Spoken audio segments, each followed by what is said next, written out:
Fala pessoal, tudo bem com vocês? Sejam muito bem-vindos a mais um vídeo que eu estarei hoje mostrando para vocês, dando algumas dicas de como começar a investir no ano de 2025. Eu estou aqui com dois livros que me fizeram mudar bastante meu pensamento em relação às finanças e a como organizar a minha vida financeira. Tá aqui a Psicologia Financeira e O Homem Mais Rico da Babilônia. Esses dois livros aqui me ajudaram bastante a organizar a minha vida financeira, e o livro Pai Rico e Pai Pobre, que eu também dei início à minha jornada de investimentos. Estou aqui hoje trazendo para vocês um modelo que eu vi alguns economistas mostrando e dizendo como é que a gente faz para ter uma carteira diversificada. E para você que ainda não começou a investir e quer começar a investir, não se preocupe. Comece com pouco, mas comece, independentemente do valor que você tenha para fazer os aportes. Você começa de pouquinho e vai evoluindo a cada mês, entendendo como é que funciona o mercado financeiro. Tenho aqui a composição da carteira, eu já mostrei essa figurinha antes para vocês. Eu tenho aqui ações brasileiras, fundos imobiliários, renda fixa, ações estrangeiras e criptomoedas. Desses 5, eu já tenho 4. Eu tenho as ações brasileiras, eu tenho os fundos imobiliários, eu aporto na renda fixa, no Tesouro Selic, e comecei a investir em ações estrangeiras, em ETFs. Não foi exatamente comprando uma açãozinha de alguma das empresas fora do Brasil, porém eu estou investindo em ETF e é um ETF pagador de dividendos, que a minha carteira, a minha metodologia aqui é para receber dividendos mensalmente com fundos imobiliários e ações. Aqui está o segmento das ações e o segmento dos fundos. O segmento das ações tem banco, energia, seguridade, saneamento, telecomunicação e commodities. Desses 5 primeiros, os economistas mais renomados, eles falam que é o setor do mercado financeiro que é mais perene, tem menos volatilidade, são empresas mais consistentes do que uma empresa de commodities. Então, eu fiz esse segmento aqui para vocês verem, para dar uma diversificada na carteira de vocês. Então, o meu setor que eu tenho na carteira, banco, energia e commodities. Eu ainda não coloquei nem seguridade, nem saneamento e nem telecomunicação. Mas daqui para o final do ano eu quero colocar uma empresa de cada um desses outros setores para fazer a composição total das minhas ações nesses segmentos. E o segmento dos fundos imobiliários é da mesma maneira. Eu tenho papel, eu tenho o rende fundo. Esse rende fundo aqui, ele é um novo segmento que foi atrelado ao BTCI 11. Ele comprou as cotas do BCFF 11 e aí ele se tornou esse novo segmento de fundo imobiliário.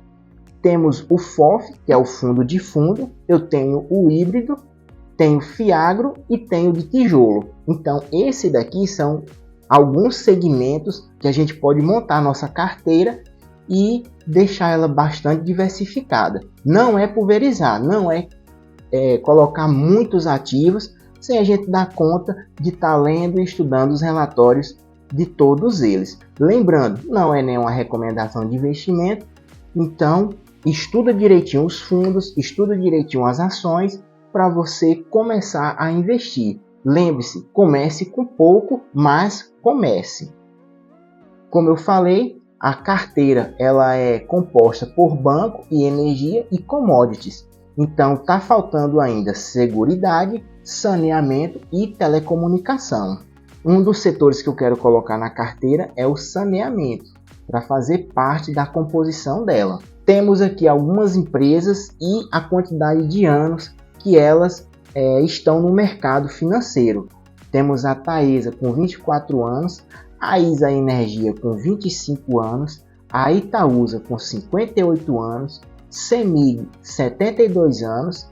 Aí agora a gente já parte para aquelas empresas que são centenárias, que é a Klabin com seus 125 anos e o Banco do Brasil com seus 216 anos. Ou seja, são empresas que já passaram por alguns períodos e elas conseguiram sobreviver a esses períodos. Apesar que Taesa e ISA Energia são novas, então são empresas que, mesmo passando por alguns períodos turbulentos, entregaram bons resultados. Então, essas aqui fazem parte da minha carteira. E eu quero acrescentar a Copasa. A Copasa, ela é uma empresa que já tem os seus 61 anos de idade e ela é do setor de saneamento. Vou falar um pouquinho sobre a Copasa. Temos aqui um pouco do histórico da Copasa. Ela foi criada em 1963 no estado de Minas Gerais e ela visa fornecer os serviços de abastecimento de água e esgotamento sanitário aos municípios mineiros. Com a instituição do Sistema Financeiro do Saneamento e do Plano Nacional de Saneamento, Planasa, foram criadas as companhias estaduais de saneamento básico. Nesse tempo, o Departamento Municipal de Águas e Esgoto, DEMAE, responsável pelos serviços de saneamento de Belo Horizonte, foi incorporado pela Comag. Dessa forma, com as incorporações municipais e o crescimento vertiginoso, a então Comaga acabou por, em 1974, alterar o nome social para a Companhia de Saneamento de Minas Gerais, Copasa. Temos aqui, em 2003, ela fez a abertura do capital. Em 2006, ela fez a realização do IPO, Oferta Pública Inicial de Ações, ingressando diretamente no novo mercado da B3, Brasil, Bolsa e Balcão, segmento que exige maior compromisso com regras de transparência e governança corporativa. Então tá aqui o ticker da empresa, CSMG3, é a Copasa. Aqui é o relatório do terceiro trimestre da empresa, ainda não saiu o relatório do quarto trimestre, então eu tomei como base esse relatório para me fazer aqui o vídeo para vocês.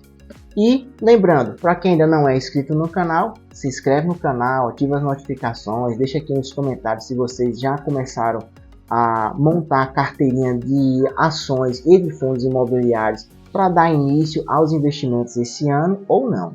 Ela aqui mostra os 3 anos, que é 2022, 2023 e 2024. Ela faz esse comparativo. Temos aqui a receita líquida, claro, teve um aumento de 9,6%.